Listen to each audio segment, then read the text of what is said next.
Drugs, guns, and prisons.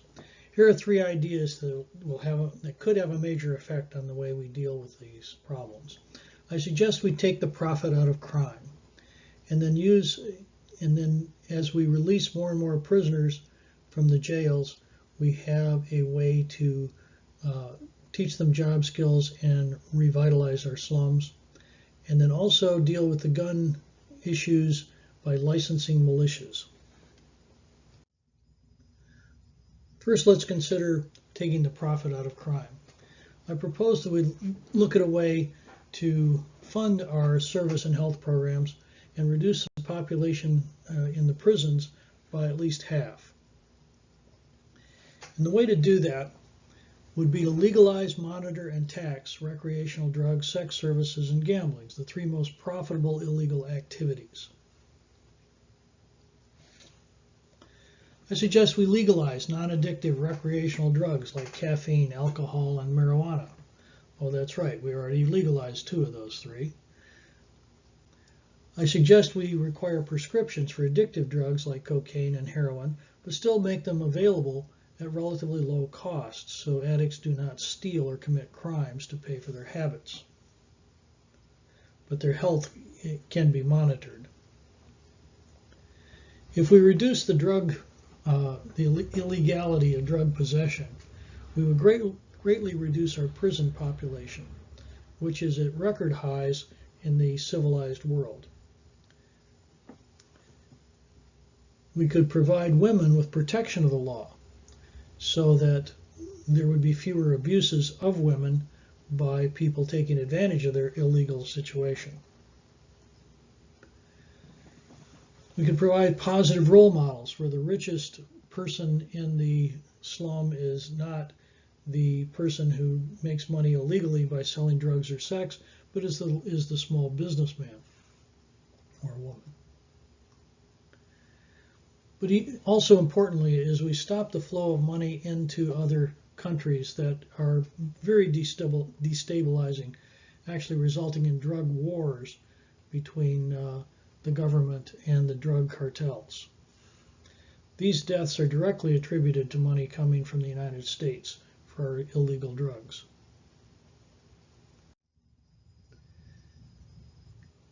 To try and move millions of people from our jails into our society needs to be done in a wise fashion. I suggest we reduce our prison population dramatically. Right now it's 7 per 1,000 people are in jail, compared to 1 per 1,000 in the other industrialized countries. And I suggest we have a program that helps prisoners transition to a productive work life. So the plan would be to allow prisoners to volunteer for a work release program, and they would be electronically monitored. They would take classes while in prison initially to prove that they have the initiative to follow through with this. And in those classes, they would learn how to do basic home repair, such as window replacement, painting, roof repair, landscaping. They would have high-tech monitoring so that their behavior and responsibility when out of prison would be certified and monitored. They'd be paid for this work. Part of that money could go to their families who are deprived of an income. It could also go into a savings account so that when they got out of prison, they would have cash. Part of this program would be to certify their employee worthiness. So when somebody went through this program of about 6 months, they could demonstrate that they could show up on time, that they could work responsibly, and be a valuable employee. So upon exiting from this program, the person would have some money, they would have a certificate of employee worthiness that they could show other employers, showing that they can do a good job. One of the most thorny problems we have is guns. And we need to improve the accountability for gun ownership. Fortunately, the Second Amendment contains the solution in it.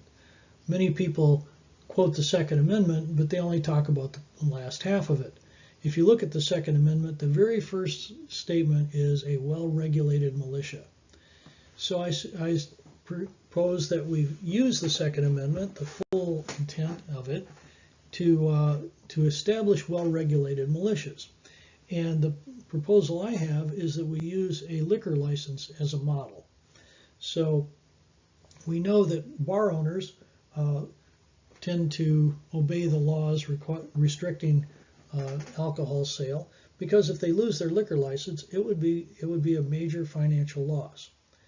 So I propose that gun owners must belong to a small local militia, a couple hundred people maximum. And in order to be a member of a militia, you must be sponsored by an existing member. Guns and ammunition must be purchased through the militia.